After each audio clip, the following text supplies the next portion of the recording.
പണി കഴിപ്പിച്ചിട്ട് 1011 വർഷമായി. എന്നിട്ടും ഈ ക്ഷേത്രം ഇപ്പോഴും യൗവനത്തിന്റെ തലയെടുപ്പോടുകൂടി നിൽക്കുകയാണ്. അതേത് ക്ഷേത്രമാണെന്നല്ലേ?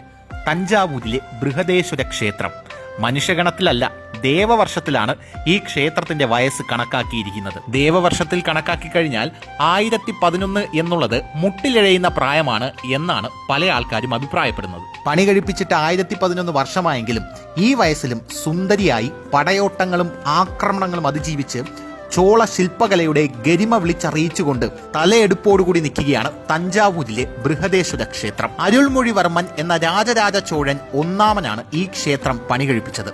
ശ്രീലങ്കയിലും മലേഷ്യയിലും അടക്കം രാജരാജ ചോഴൻ ഒന്നാമന് വലിയ രീതിയിലുള്ള സ്വാധീനവും ആധിപത്യവും ഉണ്ടായിരുന്നു. ഒരിക്കൽ അരുൾമൊഴിവർമ്മൻ ശ്രീലങ്ക സന്ദർശിച്ചപ്പോഴാണ് അദ്ദേഹത്തിന്റെ മനസ്സിൽ ഈ ക്ഷേത്രത്തെക്കുറിച്ച് ആശയമുദിച്ചത് എന്നും ഐതിഹ്യങ്ങളിൽ പലതും പറയുന്നുണ്ട്. യൂറോപ്പിലെ ലീഡർ പുരാവസ്തു പ്രദർശനശാലയിൽ ശിലാലിഖിതവും ഓലയിൽ എഴുതിയ രേഖകളും കല്ലിൽ കൊത്തിയ ഈ ക്ഷേത്രത്തിന്റെ ചരിത്രത്തിൽ നിന്നും നമുക്ക് മനസ്സിലാക്കാൻ സാധിക്കുന്നത് ഈ ക്ഷേത്രം ആദ്യം രാജരാജേശ്വരം എന്നാണ് അറിയപ്പെട്ടിരുന്നത്.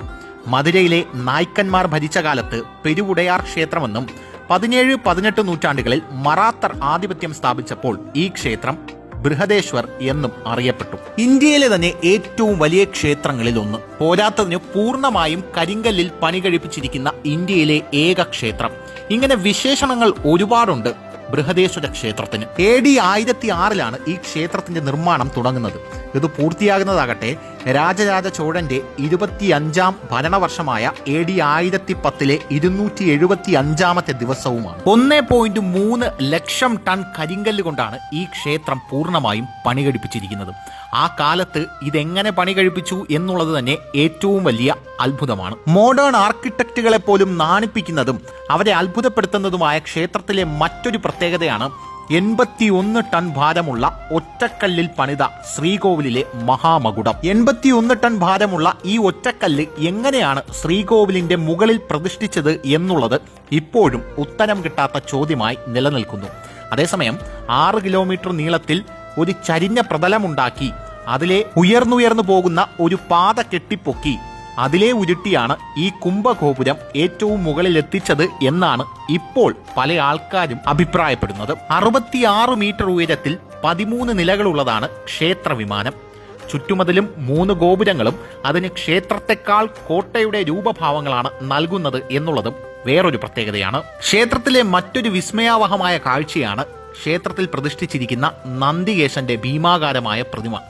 ഏകദേശം 25 ടൺ ഭാരമുള്ള ഒറ്റക്കല്ലിൽ കൊത്തിയെടുത്ത ഭീമാകാരമായ പ്രതിമയാണ് ശ്രീകോവിലിന് മുമ്പിൽ സ്ഥാപിച്ചിരിക്കുന്നത്. ചോള രാജവംശത്തിലെ ശൈവ സംസ്കാരത്തിന്റെ തിരുശേഷിപ്പുകൾ ഇത്രയേറെ വേറൊരു ക്ഷേത്രത്തിലും കാണാനാകില്ല എന്ന് അഭിപ്രായപ്പെടുന്നവരും ഇവിടെയുണ്ട്. 250-ലധികം ശിവലിംഗങ്ങളാണ് ഈ ക്ഷേത്രത്തിൽ നമുക്ക് കാണാൻ സാധിക്കുന്നത്. ക്ഷേത്രത്തിന്റെ നിർമ്മാണം പൂർത്തിയായ കാലം മുതൽ 600 കൊല്ലക്കാലം ലോകത്തിലേക്ക് തന്നെ ഏറ്റവും ഉയരമുള്ള നിർമ്മിതി ബൃഹദേശ്വര ക്ഷേത്ര ഗോപുരമായിരുന്നു എന്നും അഭിപ്രായങ്ങളുണ്ട്. അതേസമയം ബൃഹത്തായ ഈ ക്ഷേത്രം പണി കഴിപ്പിച്ച ശേഷം മറ്റൊരു മഹാവിസ്മയം, ചന്ദ്രനും സൂര്യനും മാറി മാറി വണങ്ങിപ്പോകുന്ന ഈ ക്ഷേത്രത്തിന് നിഴലില്ല എന്നുള്ളതാണ്.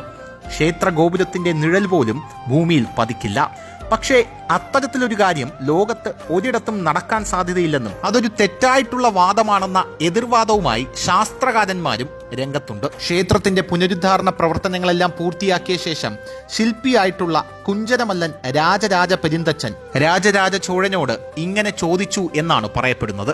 എല്ലാ കാലവും വരും തലമുറ ഓർത്തിരിക്കേണ്ടതായ ഈ മുഹൂർത്തത്തെ അങ്ങയുടെ പേരിൽ രേഖപ്പെടുത്തണ്ടേ മഹാരാജൻ. അതേസമയം കണ്ണും കാതും കൂർപ്പിച്ചു നിന്ന ലോകരുടെ മുന്നിൽ ക്ഷേത്രത്തോടൊപ്പം തന്റെ നാമം എങ്ങനെ രേഖപ്പെടുത്തണം എന്നടങ്ങിയ എഴുത്തോല അദ്ദേഹം വായിച്ച് ആ സമയം കേൾപ്പിക്കുകയുണ്ടായി. ചോള സാമ്രാജ്യം അടക്കിവാണ് ആ മഹാസാമ്രാട്ട് പ്രഖ്യാപിച്ചത് ഇങ്ങനെയായിരുന്നു: എന്നെങ്കിലും ഏതെങ്കിലും പ്രതികൂല സാഹചര്യത്തിൽ ഈ മഹാക്ഷേത്രം തകർന്നു പോവുകയാണെങ്കിൽ ആരാണോ ഈ ക്ഷേത്രത്തിന്റെ പുനരുദ്ധാരണ കർമ്മത്തിനായി മുന്നിട്ടിറങ്ങുക ആ മഹാന്റെ ചരണങ്ങളിൽ ഈ രാജരാജ ചോളൻ ദാസനായിരിക്കും. പടയോട്ടങ്ങളെയും വൈദേശിക ശക്തികളുടെ ആക്രമണങ്ങളെയും എല്ലാം അതിജീവിച്ച് ഇന്നും ലോകത്തിലെ തന്നെ ഏറ്റവും തലയെടുപ്പുള്ള ക്ഷേത്രമായി ബൃഹദേശ്വര ക്ഷേത്രം ഉയർന്നു നിൽക്കുന്നുണ്ട്.